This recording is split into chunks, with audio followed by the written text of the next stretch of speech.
Anti-Semitism has been a problem on the left for years. Now the Republican Party is dealing with a growing problem of its own from the far right. Well, recently, the issue exploded in a national way, a national spotlight. An influential podcaster hosted a well-known anti-Semite on his program. CBN's chief political analyst, David Brody, has the story. Republican conservatives are facing a looming crisis. The evil of anti-Semitism has infiltrated the ranks. In the last 6 months, I've seen more anti-Semitism on the right than I have in my entire life. This is a poison, and I believe we are facing an existential crisis in our party and in our country. This time, it's not limited to podcaster Candace Owens spouting Jewish conspiracy theories.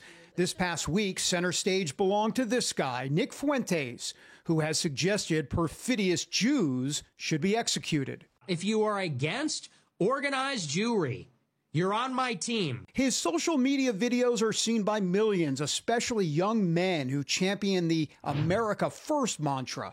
Recently, popular influencer Tucker Carlson gave Fuentes a huge platform on his show. Nick Fuentes, thank you for doing this. Instead of challenging Fuentes on past statements of denying the severity of the Holocaust and praising the evil Joseph Stalin, Carlson gave him a pass with virtually no pushback.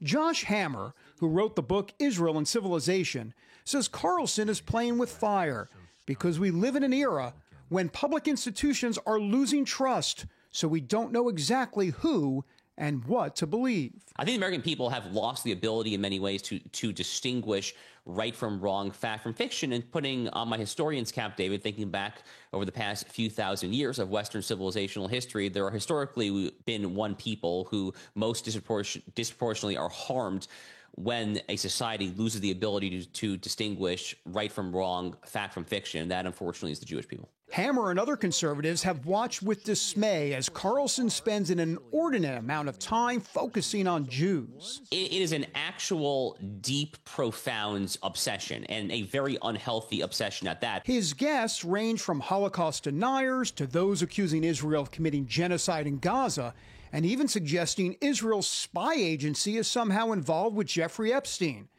Carlson also insulted millions of evangelicals during the Fuentes interview by calling Christian Zionist support for Israel a brain virus. I dislike them more than anybody, because what?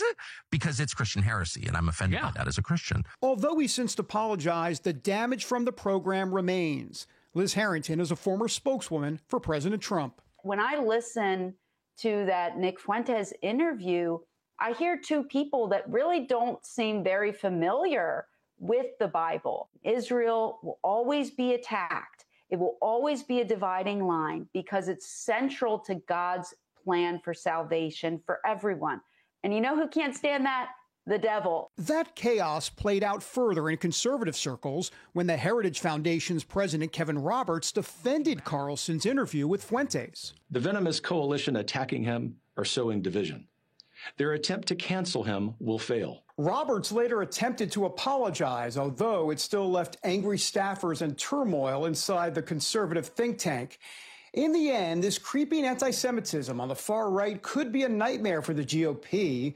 And if it's not dealt with quickly, Hammer predicts disaster. That would be the death knell for the Republican Party as a politically salient political vehicle in America. The moment really does call for the leading men of the moment, folks like President Trump, folks like Vice President J.D. Vance, whoever else wants to rise to the challenge, who has the gravitas, the credibility to do so, to do the right thing. Until then, the forecast will be for tough sledding and slippery roads ahead for a Republican president and Congress trying to hold on to power. David Brody, CBN News, Washington. This has been a really terrible week for the Republican Party. You know, for months, many months, the Democratic Party has been receiving incoming saying they have no leadership, poor leadership, that they're out of touch with the American people, that they're tone deaf to the concerns of Americans, but they won big this week. You look at the last 72 hours, New Jersey, New York City, Virginia. The momentum this week for the Democratic Party is huge. Now for the Republicans, for the GOP, you add this vile hate, this stench that is being spewed out of really influential people on the far right. They may not hold political elected office, but they have powerful voices.